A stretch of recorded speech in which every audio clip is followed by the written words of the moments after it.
एक ऐसा पौधा जिसे हमारे ऋषि मुनियों ने अत्यंत चमत्कारी माना।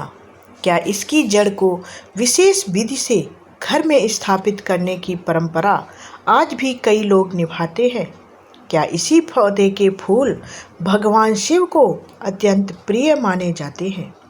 और क्या इसके बारे में प्राचीन ग्रंथों तथा लोक मान्यताओं में ऐसे रहस्य बताए गए हैं जिन्हें आज भी बहुत कम लोग जानते हैं?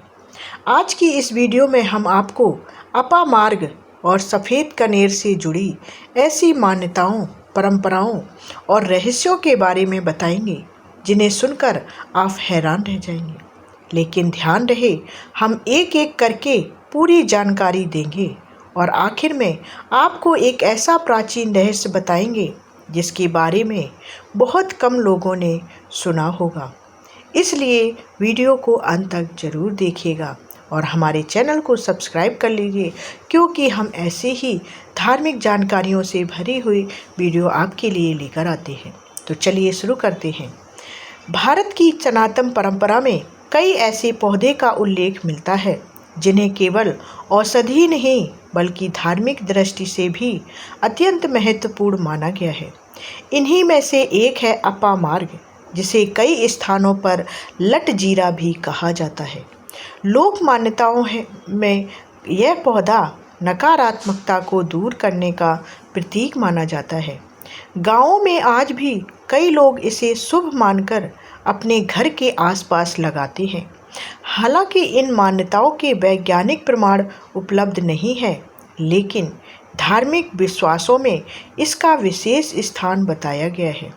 कहा जाता है कि यदि कोई व्यक्ति रविवार को विशेष पूजा विधि के साथ इसकी जड़ को घर लाकर स्थापित करे तो वह इसे शुभता और सकारात्मक ऊर्जा का प्रतीक मानकर घर में रखता है। लेकिन यहाँ सबसे बड़ा प्रश्न यह है कि आखिर इस पौधे को लाने की विधि क्या बताई गई है। लोक परंपरा के अनुसार इसकी शुरुआत शनिवार की शाम से होती है। सबसे पहले बिना टूटे हुए चावल लिए जाते हैं और उन पर हल्दी लगाकर पीले अक्षत तैयार किए जाते हैं। इसके बाद अपामार्ग के पौधे के पास जाकर श्रद्धा से प्रणाम किया जाता है और अपनी मनोकामना व्यक्त की जाती है। इसके बाद वे अक्षत पौधे की जड़ के पास अर्पित कर दिए जाते हैं और अगले दिन प्रातःकाल श्रद्धापूर्वक पौधे की जड़ लाई जाती है। यह पूरी प्रक्रिया केवल धार्मिक परंपरा का हिस्सा मानी जाती है। अब सवाल उठता है कि जड़ को घर लाने के बाद क्या किया जाता है। परंपराओं के अनुसार जड़ को स्वच्छ जल से धोकर उस पर गंगा जल छिड़का जाता है। फिर हल्दी और कुमकुम का तिलक लगाया जाता है। इसके बाद श्रद्धापूर्वक हनुमान जी का स्मरण करते हुए बजरंग बाण या हनुमान चालीसा का पाठ किया जाता है और उसके बाद जड़ को पीले या लाल कपड़े में बांधकर एक छोटी सी पोटली बनाई जाती है। अब यहाँ एक और रोचक मान्यता सामने आती है। कहा जाता है कि यदि घर में सकारात्मक वातावरण की कामना हो तो इस पोटली को मुख्य द्वार या बालकनी के पास रखा जाता है। वहीं कुछ लोग इसे पूजा स्थान के समीप भी रखते हैं। यह पूरी तरह धार्मिक विश्वास और लोक परंपरा का विषय है। लेकिन क्या केवल अपामार्ग ही ऐसा पौधा है? तो उसका उत्तर है जी नहीं। इसके अलावा भी एक और पौधा है। भारत की परंपरा में एक और ऐसा पौधा है जिसके फूल सीधे भगवान शिव को अर्पित किए जाते हैं। जी हाँ, हम बात कर रहे हैं उस पौधे का जिसका नाम है सफ़ेद कनेर। कहा जाता है कि भगवान शिव को सफ़ेद कनेर का पुष्प अत्यंत प्रिय है। कई शिव मंदिरों में आज भी यह पौधा लगाया जाता है और श्रद्धालु इसके फूल शिवलिंग पर अर्पित करते हैं। लेकिन आखिर सफ़ेद कनेर के बारे में ऐसी कौन कौन सी मान्यताएं प्रचलित हैं? क्या इसकी 4 अलग अलग प्रजातियां होती हैं? क्या इसके फूल सुंदर होने के बावजूद विषैले माने जाते हैं? और क्या आयुर्वेद और लोक कथाओं में इनके अनेक उपाय बताए गए हैं? इन सभी रहस्यों का खुलासा हम आगे करेंगे, तो अभी हमारे साथ बने रहिए वीडियो के अंत तक। अब बारी है उस पौधे की जिसे भगवान शिव की पूजा में विशेष महत्व दिया जाता है। जी हाँ, उसका नाम है सफ़ेद कनेर। लेकिन इस पौधे से जुड़ी मान्यताएं यहीं समाप्त नहीं होती। इसके बारे में ऐसी ऐसी बातें कही जाती हैं कि पहली बार सुनने वाला भी आश्चर्य में पड़ जाता है।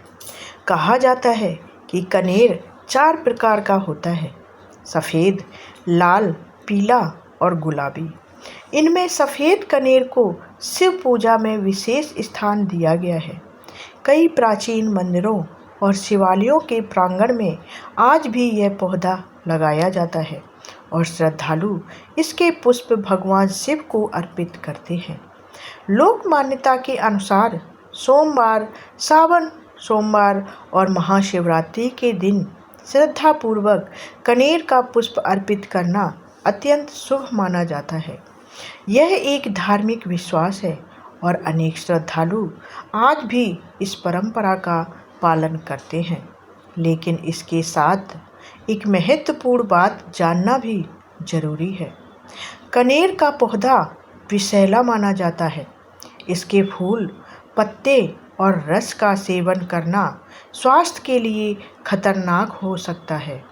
इसलिए इसे कभी भी बिना योग्य आयुर्वेद चिकित्सक की सलाह के औषधि के रूप में प्रयोग नहीं करना चाहिए। इंटरनेट पर बताए जाने वाले घरेलू नुस्खों पर आंख बंद करके विश्वास करना उचित नहीं है। अब आइए उन मान्यताओं की बात करते हैं जिनकी चर्चा वर्षों से लोक कथाओं और तांत्रिक परंपराओं में होती रही है। कहा जाता है कि कुछ लोग सफ़ेद कनेर के पौधे की जड़ में मीठा दूध अर्पित करके भगवान शिव से अपने जीवन में सुख समृद्धि की प्रार्थना करते हैं। यह केवल एक धार्मिक परंपरा है।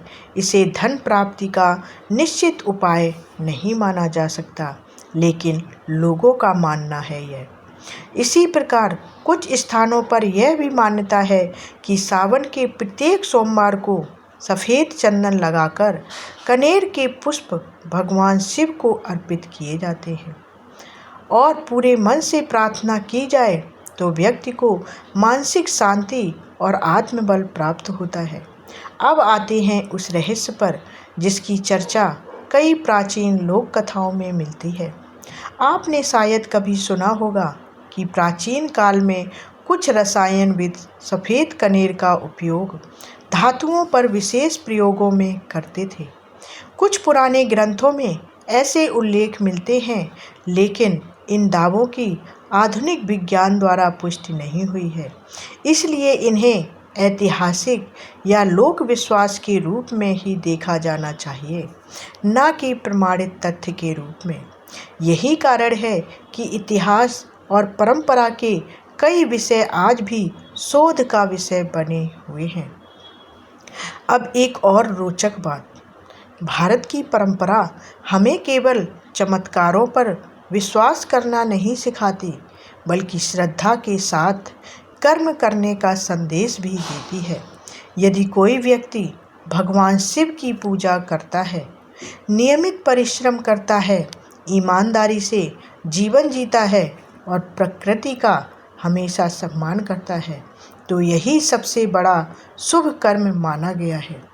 अपामार्ग हो, कनेर हो, तुलसी हो या बेलपत्र हो, इन सभी पौधों का धार्मिक महत्व अपनी जगह है, लेकिन इनसे जुड़े चमत्कारों को अंधविश्वास के रूप में नहीं, बल्कि आस्था और परंपरा के संदर्भ में समझना चाहिए।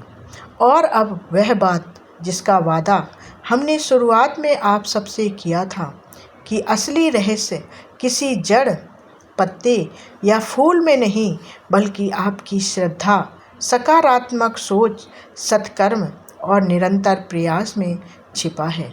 सनातन धर्म में भी यही सिखाता है कि पूजा हमें शक्ति देती है, लेकिन सफलता कर्म से ही प्राप्त होती है।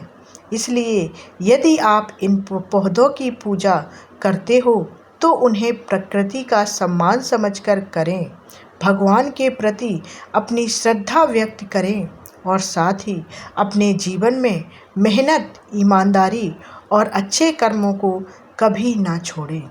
यही सबसे बड़ा उपाय है और यही सच्ची समृद्धि का मार्ग माना गया है। अगर आपको यह जानकारी पसंद आई हो और ऐसे ही सनातन धर्म, प्राचीन परंपराओं और रहस्यमयी कथाओं पर आधारित वीडियो देखना पसंद है तो वीडियो को लाइक ज़रूर करें, अपने मित्रों के साथ यह जानकारी शेयर करें और चैनल को सब्सक्राइब ज़रूर कर लें। मिलते हैं ऐसी ही जानकारी भरी अगली वीडियो में। तब तक के लिए हर हर महादेव। जय श्री राम। कमेंट में हर हर महादेव जरूर लिखें। जय श्री राम।